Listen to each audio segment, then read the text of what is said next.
PNID. ¿Qué es un PNID? También conocido como Piping and Instrumentation Diagram Drawing, es un diagrama que muestra el flujo del proceso en las tuberías, así como los equipos instalados y la instrumentación. Estos diagramas están compuestos por una serie de símbolos que nos permiten identificar todos los componentes que conforman un proceso, como tuberías, número de líneas de tubería y sus dimensiones, controles, equipos, niveles, bombas, etc. El instrumento de símbolos estándar utilizado en estos diagramas se basa generalmente en la norma ISA S5.1, Sistemas de Instrumentación y Automatización de la Sociedad. Este estándar de símbolos se usa tanto en industria química como en petroquímica, metalúrgicas, industrias de aire acondicionado, generadores de energía y en otros muchos procesos industriales. Además de estos símbolos se utilizan diferentes tipos de líneas y círculos para indicar cómo están interconectados los diferentes elementos del proceso y las funciones de cada instrumento. Para entender totalmente el diagrama que se mostrará posteriormente y será explicado, es necesario leer estas tablas en las que se ilustran conexiones, elementos, válvulas y nomenclatura, aclarando que no se encuentra toda la nomenclatura.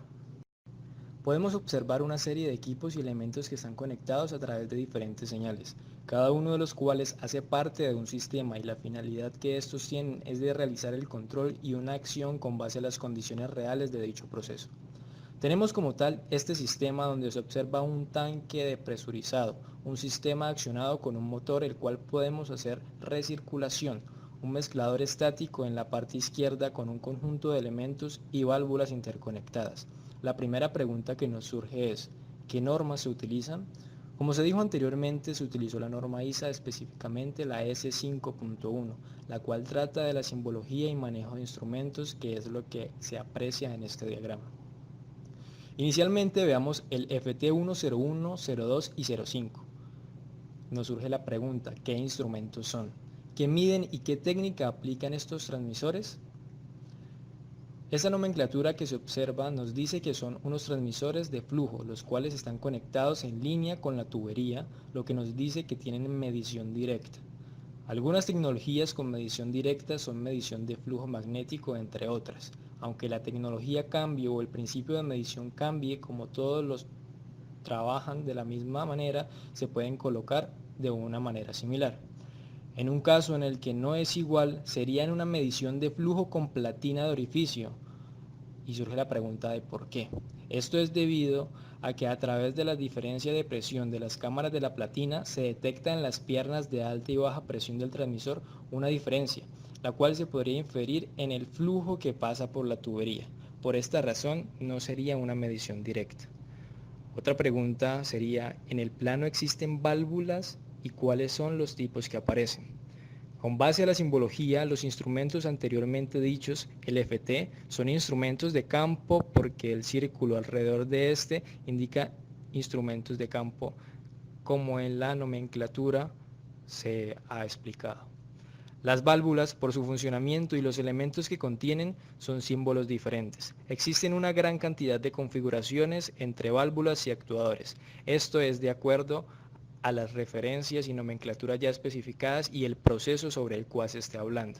Estas figuras son válvulas FV101, AV103, FV105, FV106. Junto a ellas hay válvulas que parecen un corbatín y poseen un rectángulo en la parte superior.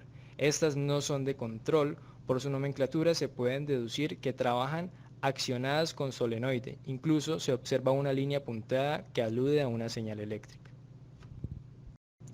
Estos elementos que tienen una línea en la mitad están disponibles para el operador, es decir, que están físicamente en una parte donde el operador puede interactuar con ellos. Esto no significa que los otros no puedan ser manipulados por el usuario, pero están más destinados a la instrumentación. De izquierda a derecha podemos observar FC101. Nos referimos a un controlador de flujo y todos los demás que mantengan esa nomenclatura hacen lo mismo. Miremos la señal que tienen y nos damos cuenta que son señales eléctricas, debido a que son líneas punteadas, y en caso de que fuera un controlador neumático recibiría una señal neumática y enviaría una señal del mismo tipo, aunque la tendencia actualmente son electrónicos o en ocasiones digitales.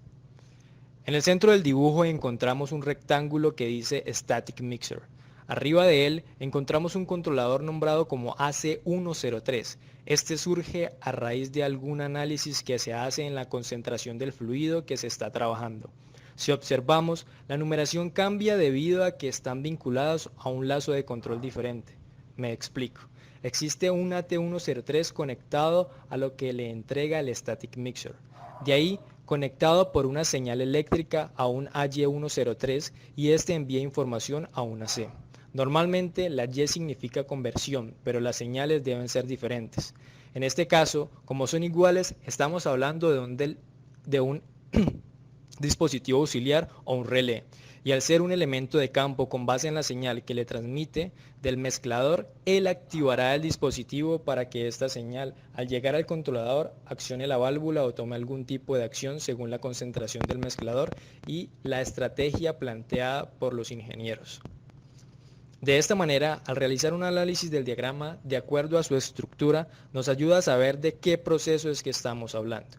Por ejemplo, algunas palabras como feed forward, que es una señal eléctrica que llega desde FT101 que sube y llega a la C104, es decir, que de manera anticipada existe un control para que antes de que se genere un cambio con un análisis que se hace desde el inicio y la señal que llega del transmisor AT104, el controlador de flujo FT105 tome una decisión con base en la válvula FV105, que envía información pasando por la válvula solenoide que se encuentra en la parte inferior, abajo hacia un intercambiador de calor. Al observar este diagrama, podemos inferir que el análisis de un diagrama no solo nos da información básica del proceso, sino que nos cuenta qué tipos de señales vienen de otra parte y nos dice cómo funciona todo. De allí es donde se debe apoyar el personal de operaciones para que la empresa siga adelante con sus procesos.